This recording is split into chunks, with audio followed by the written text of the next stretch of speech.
इस चुनावी मौसम में मतदाताओं को लुभाने के लिए मुफ्त पेशकश के मामले में होड़ करके राजनीतिक दल एक दूसरे को मात देने में लगे हैं। चुनाव में रेवड़ियों की इस बारिश के राजनीतिक एवं आर्थिक दोनों निहितार्थ हैं।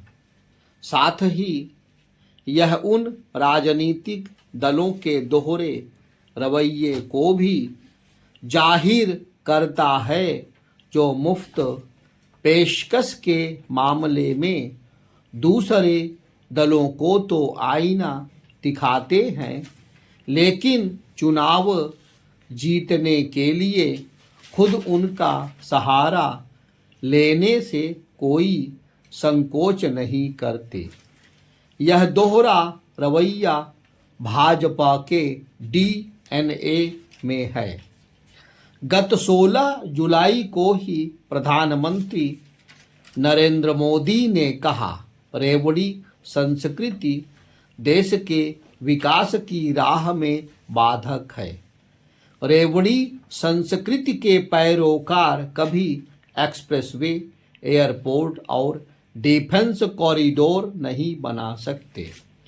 युवाओं को खासकर इस संस्कृति के प्रति सतर्क रहना चाहिए, क्योंकि यह उन्हें लालच देकर उनके भविष्य को अंधकार की ओर धकेलती है। हमें साथ मिलकर देश की राजनीति से इस रेवड़ी संस्कृति को मिटाना है। यदि प्रधानमंत्री रेवड़ी संस्कृति को लेकर इतने ही चिंतित हैं तो वह अपनी ही पार्टी के नेताओं की तमाम चुनावी घोषणाओं को कैसे जायज ठहराएंगे।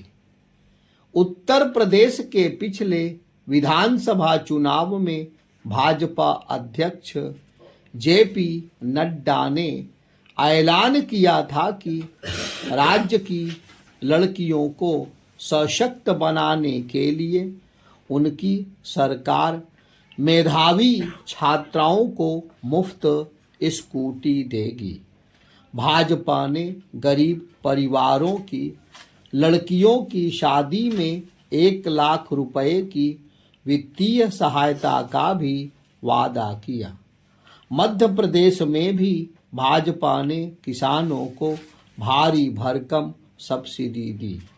वहां घरेलू उपभोग के लिए बिजली पर भी सब्सिडी दी गई। दिल्ली में भाजपा जहां केजरीवाल सरकार द्वारा दी जा रही सब्सिडी का विरोध करती आई है, तो पंजाब में उसने प्रत्येक परिवार को 300 यूनिट मुफ्त बिजली देने का वादा किया। चुनाव में विभिन्न वर्गों को लुभाने की एक संस्कृति सी बन गई है।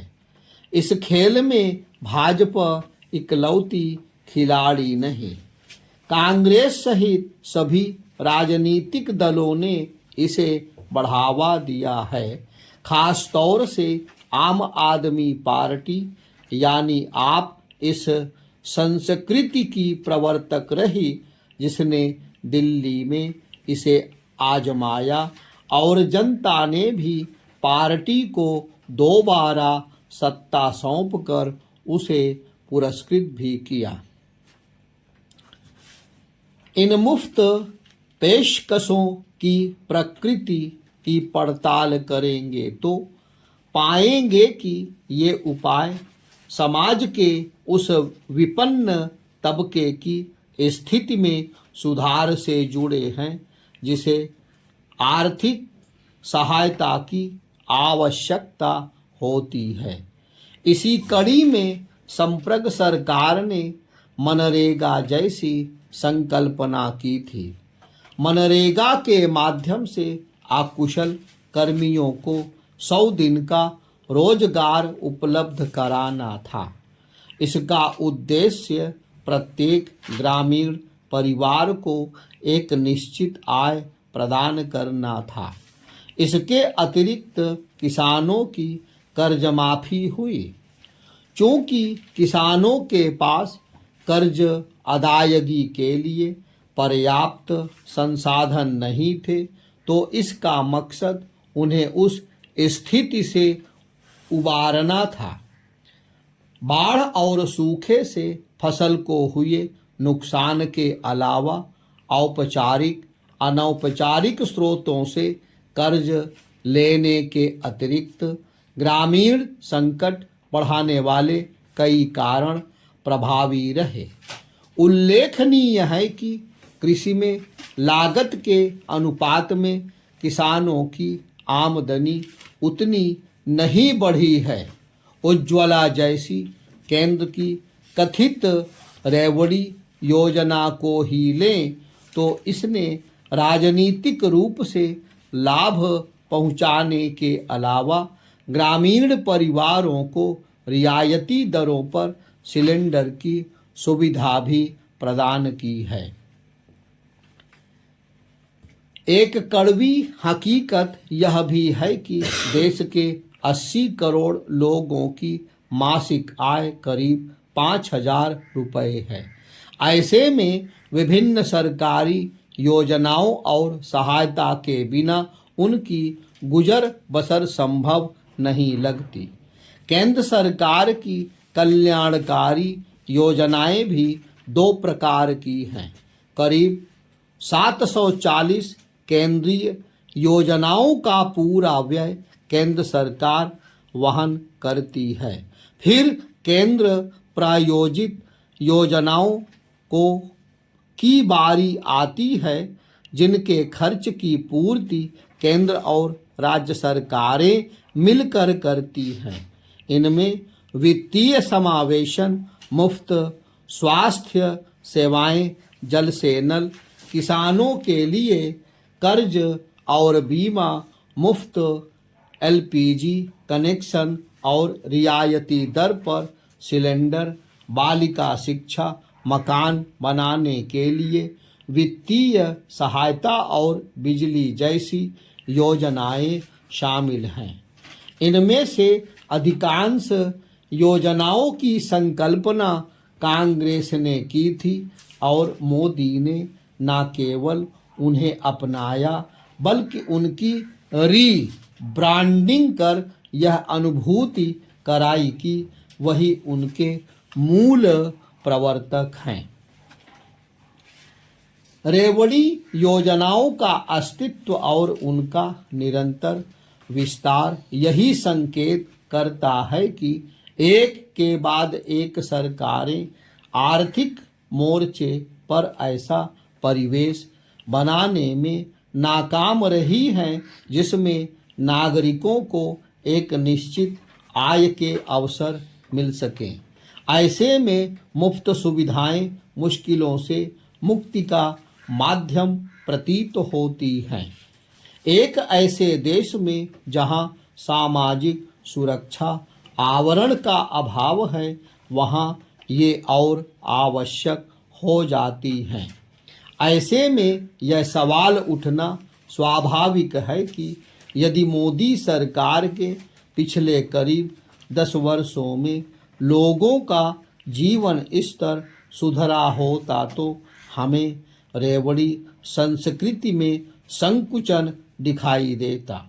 इस सरकार की हकीकत यही है कि उसकी नीतियों ने कुछ पसंदीदा लोगों को ही सर्वाधिक लाभ पहुंचाया। इन मुफ्त पेशकशों के आर्थिक पक्ष को समझना भी आवश्यक है। चूंकि किसानों, वंचितों, दलितों और अन्य पिछड़े समुदायों जैसे एक बड़े वर्ग तक रेवड़ियां पहुंचाने में ही अधिकांश संसाधन खर्च हो जाते हैं, तो पूंजीगत व्यय के लिए गुंजाइश घट जाती है। परिणाम स्वरूप नए स्कूल, अस्पताल, सड़क, संचार और हाईवे जैसी उन परियोजनाओं के लिए पैसों की किल्लत हो जाती है जिनकी दीर्घकालिक आर्थिक लाभ की दृष्टि से बड़ी महत्ता है।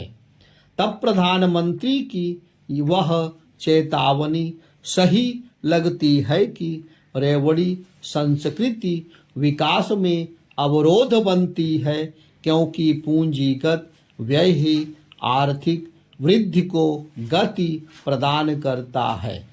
पेशकशों की पूर्ति के लिए सरकारों को कर्ज लेना पड़ता है, जिससे राजस्व और राजकोषीय घाटे दोनों बढ़ते हैं।